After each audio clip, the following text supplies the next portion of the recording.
प्रार्थना रोजाना चैनल में आपका स्वागत है। यीशु मसीह के नाम से मैं आप सभी को वेलकम करती हूँ, स्वागत करती हूँ। क्या आप प्रार्थना करना चाहते हैं परंतु समय नहीं मिलता? और जब किसी तरह आप समय निकाल पाते हैं तब हजार काम आपको याद आते हैं। प्रार्थना करते करते ध्यान भटक जाता है या कभी समझ नहीं आता कि इस बात के लिए, इस विषय के लिए प्रार्थना कैसे करूं, क्या बोलूं मैं प्रभु से। तो आज ये वीडियो, यह प्रार्थना आपके लिए है।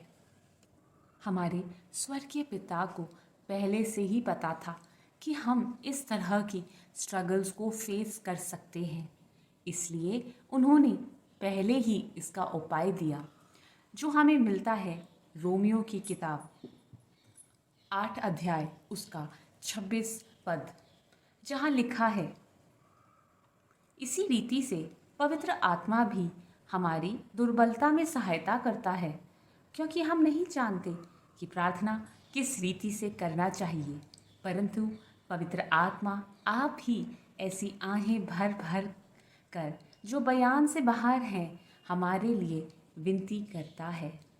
हम एक वचन और पढ़ेंगे, यूहन्ना की किताब 14 अध्याय 16 से 17 वचन, जहाँ लिखा है, यहाँ यीशु मसीह कह रहे हैं, और मैं पिता से विनती करूँगा और वह तुम्हें एक और सहायक देगा कि वह सर्वदा तुम्हारे साथ रहे, अर्थात सत्य की आत्मा।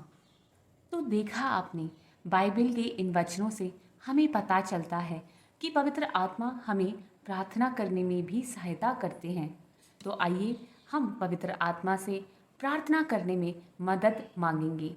मुझे पूरा विश्वास है कि जो भी जन आज इस प्रार्थना में मेरे साथ एक मन होंगे वह पवित्र आत्मा की सहायता को पाएंगे। मैं आप सभी को प्रोत्साहित करती हूँ, एनकरेज करती हूँ कि आप इस प्रार्थना को बार बार करें, रोज़ बर रोज़ सुने। आप अपनी प्रेयर लाइफ में, अपने प्रार्थनाई जीवन में फ़र्क ज़रूर महसूस करेंगे, ज़रूर से फ़र्क पाएंगे। तो आइए प्रार्थना करें। हे स्वर्गीय पिता, आपका धन्यवाद, धन्यवाद, लाखों लाख धन्यवाद। आपके प्यार और करुणा के लिए आपका बारंबार धन्यवाद। आपके पास हमारी हर समस्या का हल है, सल्यूशन है, उसके लिए मैं आपका धन्यवाद करती हूँ, आपके नाम की महिमा करती हूँ। पवित्र आत्मा को हमारे लिए भेजने के लिए धन्यवाद। पवित्र आत्मा आ और हम में बस जा, आप हम में आके बस जाएं, हमारा जीवन बदल दें, हमें यीशु मसीह जैसा बना दें। पवित्र आत्मा, आपको हमारी सहायता करने के लिए भेजा गया है। हम आपसे मदद मांगते हैं, हम आपसे मदद चाहते हैं। पवित्र आत्मा, आप जानते हैं कि क्या क्या दिक्कतें आती हैं लोगों को प्रार्थना करने में, उन सभी रुकावटों को हटा दें मेरे प्रभु। पवित्र आत्मा, हम सभी लोगों को प्रार्थना के लिए टाइम निकालना सिखाएं। पवित्र आत्मा, हमारी सहायता करें कि हम प्रार्थना को प्रायोरिटाइज कर सकें, उसको प्राथमिकता दे सकें। हमारे जीवन में हर दिन हम पवित्र आत्मा प्रार्थना को पहला स्थान देने वाले मनुष्य बन सकें। हम सभी लोगों को आपके आगे रखते हैं परमेश्वर, और आपकी दया और करुणा उनके ऊपर, कि उसके लिए मैं प्रार्थना करती हूँ।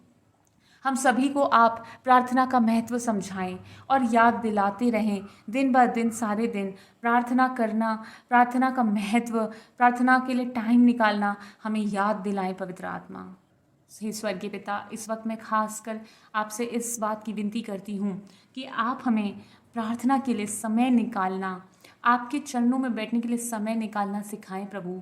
हम सब अपने जीवन में बहुत बिजी हैं, बहुत सारे कामों के तले दबे हुए हैं, बोझ से झुके हैं प्रभु। हम अपना बोझ आप पे डालते हैं प्रभु। ऑफिस का काम, घर परिवारजनों की देखभाल, सभी काम की वजह से हम टाइम नहीं निकाल पाते प्रार्थना के लिए प्रभु। आज मेरी आपसे विनती है, पवित्र आत्मा, आप हमारा मार्गदर्शन करें, हमें सिखाएं कि हम कैसे वो समय निकाल सकते हैं। हे प्रभु, सभी काम करने में हमें निपुणता दे, ताकि हम सभी काम अच्छे से और फुर्ती से कर सकें और परमेश्वर पिता के पास संपूर्ण ध्यान से बैठ सकें।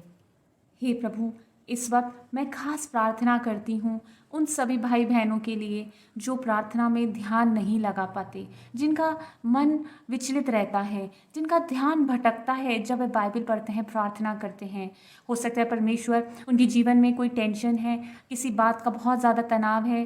परमेश्वर आप उनके दिल के ख्यालों को, उनकी लाइफ की सिचुएशंस को, परिस्थितियों को अच्छे से जानते हैं। हे प्रभु, जिस भी टेंशन के कारण वे प्रार्थना में भ्रमित हो जाते हैं, उस प्रॉब्लम को उनके जीवन से दूर कर दें प्रभु। उन्हें वो छुटकारा दे प्रभु जिसकी वो आस लगाए बैठे हैं। आप शांति के राजकुमार हैं यीशु। आपकी शांति जो समझ से परे है, वह आप उनके मन में डाल दें, उनके मन में उसका वास करें। हे पवित्र आत्मा, प्रार्थना करने में आप हमारी अगुवाई करें। हम अपनी समझ का नहीं परंतु आप पे निर्भर हैं। पवित्र आत्मा, आप जानते हैं हमें किस चीज़ की आवश्यकता है, क्या चीज़ें हमारे फ़ायदे की हैं, हमें किन चीज़ों के लिए प्रार्थना करनी चाहिए। हमें आपके अनुसार प्रार्थना करना सिखाएं पवित्र आत्मा। पिता परमेश्वर की इच्छा के अनुसार हमें प्रार्थना करना सिखाएं पवित्र आत्मा। हे पवित्र आत्मा, आप जानते हैं कि पिता परमेश्वर की क्या इच्छाएं हैं, क्या योजनाएं हैं हमारे लिए, हमारे जीवन के लिए, हमारे परिवारों के लिए, हमारी नौकरियों बिजनेस के लिए, हमारी मिनिस्ट्री के लिए। हे पवित्र आत्मा, उस योजना के अनुसार, उन इच्छाओं के अनुसार हमें प्रार्थना करना सिखाएं। इस वक्त मैं उन भाई बहनों के लिए प्रार्थना करती हूँ, खासकर प्रार्थना करती हूँ जिनका मन नहीं करता प्रार्थना में बैठने को या प्रार्थना करने के लिए। पवित्र आत्मा, उन्हें पिता परमेश्वर की उपस्थिति में जाने के लिए भूखा और प्यासा बना दे प्रभु, क्योंकि वचन में लिखा है परमेश्वर भूखे और प्यासों को तृप्त करने वाला है। हे स्वर्गीय पिता, मैं आपसे विनती करती हूँ कि प्रार्थना की आत्मा, पवित्र आत्मा जो प्रार्थना की आत्मा है, हम सब पे उंडेल दे, एक सैलाब की तरह ले आए, हमें आपके साथ वफादार बनाएं प्रभु। पवित्र आत्मा हमारी मदद करें, हमारी सहायता करें कि हम प्रार्थना करने में वफादार हों, परमेश्वर की उपस्थिति में बार बार जाने में वफादार हों, परमेश्वर के साथ प्रार्थना में वफादार हों। 1-2 दिन प्रार्थना करके ना छोड़ दें, परंतु रोज़ बर रोज़ परमेश्वर की उपस्थिति में, उसकी मौजूदगी में प्रार्थना में आए। हमारी इस प्रार्थना को, दुआ को कबूल करने के लिए खुदावंद मैं आपका बहुत बहुत धन्यवाद देती हूँ। Thank you Jesus, thank you Lord, thank you Holy Spirit. यीशु के नाम में आमीन।